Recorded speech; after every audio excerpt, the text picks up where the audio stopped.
Monsieur le Président, les libéraux continuent d'ajouter de l'huile sur le feu inflationniste, et ce, malgré le fait que la ministre des Finances ait dit que les déficits doivent être endigués et que c'est une ligne qui ne devrait pas être franchie. Que s'est-il passé? L'inflation augmente, ce qui fait augmenter les taux d'intérêt, ce qui fait en sorte que les Canadiens sont en défaut de paiement sur leur hypothèque et les Canadiens perdent leur logement. Quelle est la solution? La solution est de mettre fin aux dépenses inflationnistes, de mettre fin aux augmentations de taux d'intérêt pour que les Canadiens puissent avoir des taux d'intérêt plus bas.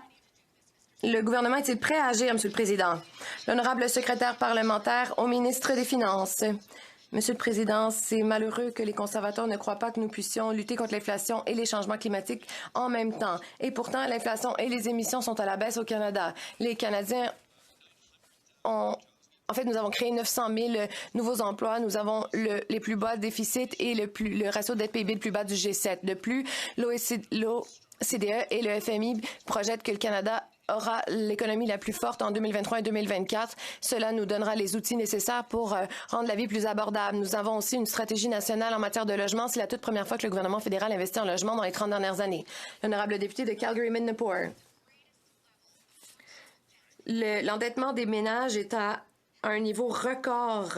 Le FMI a énoncé clairement que des pays du G7, c'est le Canada qui est le plus à risque de faire défaut de paiement hypothécaire. Même la ministre reconnaît que les Canadiens ont du mal à joindre les deux bouts. Elle a dit que les Canadiens traversent une période difficile en raison des taux d'intérêt qui sont élevés. Pourquoi ce gouvernement ne s'engage-t-il pas à éliminer les déficits inflationnistes et les dépenses inflationnistes pour que les Canadiens puissent connaître une inflation plus basse et des taux d'intérêt plus bas? L'honorable secrétaire parlementaire au ministre du Logement. Pour sa question, comme elle le sait très bien, la stratégie nationale de logement, ce n'est pas uniquement que d'aider les gens et les Canadiens à payer leur loyer, mais c'est aussi d'accéder au rêve d'avoir une propriété. Et Monsieur le Président, mes collègues d'en face ont voté contre le budget qui, justement, avait des mesures directes pour aider les Canadiens qui se voient aux prises avec des prêts hypothécaires dans des circonstances exceptionnelles. Je l'invite d'ailleurs à lire cet extrait du budget et voter en faveur. L'honorable député de Niagara Falls. Monsieur le Président, le FMI a mis en garde le Canada en disant que ce sont les Canadiens qui sont au plus grand risque de défaut de paiement hypothécaire dans le monde. Après 8 ans, les dépenses débridées et les énormes déficits de ce gouvernement ont causé l'explosion de l'inflation, ce qui met en danger les rêves d'accession à la propriété de nombreux Canadiens. Les Canadiens peinent à joindre les deux bouts en raison de ce gouvernement libéral. Le premier ministre va-t-il mettre un terme à ces dépenses déficitaires inflationnistes? L'honorable secrétaire parlementaire à la ministre des Finances. Malgré ce que disent les conservateurs, tout le monde sait que l'inflation est un phénomène mondial. L'inflation au Canada est plus basse que chez nos alliés et nous avons le meilleur cadre fiscal du G7. L'inflation continuera à diminuer, ce qui rendra la vie plus abordable pour les Canadiens. Nous avons investi en santé et en soins dentaires tout en créant de bons emplois bien rémunérés pour aller au-delà des 900 000 emplois déjà créés au pays. L'honorable député de Niagara Falls. Monsieur le Président, les Canadiens ne peuvent pas se permettre l'augmentation du coût de la vie causée par les politiques libérales. Ils doivent travailler davantage de quarts de travail ou trouver un deuxième emploi simplement pour joindre les deux bouts. Les Canadiens méritent qu'on les aide. Dans le budget de 2023, eh bien, il ne fait qu'aggraver la crise du logement et la crise du coût de la vie. Les libéraux vont-ils annuler leurs vacances comme ont dû le faire les Canadiens en raison d'un manque d'argent? L'honorable secrétaire parlementaire. Je vais retourner dans ma circonscription pour tenter d'améliorer le Canada. C'est ce que je vais faire de mon été. J'espère que les conservateurs en feront de même. J'espère que les conservateurs passeront l'été à trouver des solutions et à les proposer en Chambre. Les seules solutions qu'ils ont proposées, c'est d'annuler CBC Radio-Canada, cesser de lutter contre les changements climatiques, entre autres. Ce ne sont pas des solutions viables. Donc, si les conservateurs peuvent passer l'été à trouver des solutions eh bien, je serais ravie de travailler avec eux. Airdrie. Il n'y a pas de cela si longtemps, la ministre libérale des Finances a dit, en faisant preuve de rigueur budgétaire et n'ajoutant pas de l'huile sur le feu de l'inflation aujourd'hui, nous verrons à investir de manière responsable dans les Canadiens et l'économie canadienne pour des années à venir. Et pourtant, nous y voici, avec 60 milliards de dollars de nouvelles dépenses et les taux d'intérêt à un niveau record depuis les 22 dernières années. Et c'est ce qu'on appelle de la rigueur. Les libéraux font preuve d'autant de rigueur qu'un enfant dans une bonbonnerie. Quand vont-ils mettre fin à leurs dépenses inflationnistes? L'honorable secrétaire parlementaire. Monsieur le Président, nous avons un plan rigoureux. C'est pour cela que l'inflation a diminué. Elle a été à un sommet de 8,4, elle est à 4,2 maintenant, et elle diminuera à moins de 3 %. Ce député pense qu'il peut convaincre les Canadiens qu'il rendra la vie plus abordable en éliminant tous les programmes qui rendent la vie plus abordable, comme les soins dentaires, comme les services de garde, comme la PCU, comme le fait d'investir dans nos aînés. Il ne dupera personne, sauf peut-être les députés de son parti.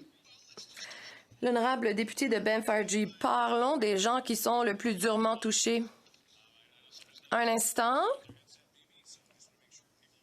Je veux m'assurer que tout le monde est en sourdine.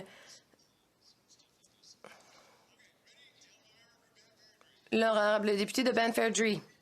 Parlons des gens les plus durement touchés par les dépenses inflationnistes des libéraux. Ils disent être les champions de l'égalité. Ils intègrent ce mot dans chacune de leurs annonces, mais à leurs yeux, ce n'est qu'un mot tendance. Dans les mots de l'ancien conseiller du gouvernement, les dépenses du gouvernement auront un impact disproportionné sur les Canadiens à faible revenu et les jeunes familles, ce qui pourrait créer une division et créer de nouvelles forme d'inégalité. Donc, quand le gouvernement va-t-il abandonner les platitudes et aider les Canadiens qui ont le plus de mal à joindre les deux bouts? L'honorable secrétaire parlementaire au ministre de la Santé. Les conservateurs n'ont aucune crédibilité lorsqu'il est question d'aider les familles. Lorsqu'ils étaient au pouvoir, ils ont envoyé des chèques aux millionnaires dans le cadre de la prestation d'aide pour les enfants.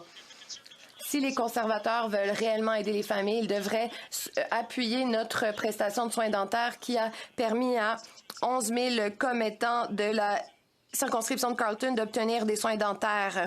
Des milliers d'enfants dans ma circonscription ont aussi obtenu des soins. Ont-ils un plan plutôt que des slogans? Lillette, Kamouraska, Rivière-du-Loup. Monsieur le Président, depuis 8 ans, ce premier ministre et ce gouvernement dépensent sans compter, ce qui entraîne des effets dévastateurs pour les familles canadiennes. Les déficits accumulés causent des poussées inflationnistes. Tout le monde sait ça, Monsieur le Président. L'inflation a fait en sorte qu'on a dû augmenter les taux d'intérêt. La Banque du Canada a dû augmenter les taux d'intérêt. Et maintenant, les paiements hypothécaires sont de plus en plus élevés. Quand ce premier ministre va enfin comprendre qu'il doit cesser les déficits inflationnistes qui poussent des gens à la rue, Monsieur le Président? L'honorable secrétaire parlementaire du Premier ministre. Monsieur le Président, j'invite mon honorable collègue à regarder le budget parce qu'il va voir, il peut regarder directement dans le budget pour voir très clairement que maintenant que le déficit continue de diminuer chaque année pour les 5 prochaines années, Monsieur le Président, tout cela passe en face des ventes contraires qu'on voit dans le monde. Toutes les mesures d'austérité imprudentes et conservateurs vont créer tout un problème. Monsieur le Président, au sein du G7, notre budget, notre gouvernement, s'assurer qu'on a le plus faible déficit, on a la dette la plus faible et le rapport dette-PIB est le plus bas. Monsieur le Président, c'est grâce à notre leadership qu'on a pu atteindre ces grands objectifs. Monsieur le Président, 8 ans après l'entrée au pouvoir de ce gouvernement libéral, les Canadiens sont confrontés à des déficits plus élevés, une inflation plus élevée et des taux d'intérêt plus élevés, ce qui bien sûr mène à des paiements hypothécaires plus élevés. Selon une étude récente publiée par le FMI, les Canadiens sont maintenant les plus à risque d'être en défaut de paiement hypothécaire. Ce problème s'aggravera alors que davantage de Canadiens renouvelleront leur hypothèque à des taux d'intérêt plus élevés. Monsieur le Président, quand le premier ministre va-t-il mettre fin à ces dépenses déficitaires inflationnistes? L'honorable secrétaire parlementaire. Monsieur le Président, comme je l'ai dit à maintes reprises en cette enceinte, notre plan est rigoureux sur le plan budgétaire. L'inflation diminue, elle est à 4,4 % et elle sera à moins de 3 % d'ici la fin de l'année. Et nous investissons pour rendre la vie plus abordable. Et nous pouvons nous le permettre car nous avons les déficits les plus bas et car nous avons le ratio dette-PIB le plus bas et la croissance économique la plus rapide du G7. Nous avons tiré profit de notre cadre budgétaire pour rendre la vie plus abordable pour les Canadiens.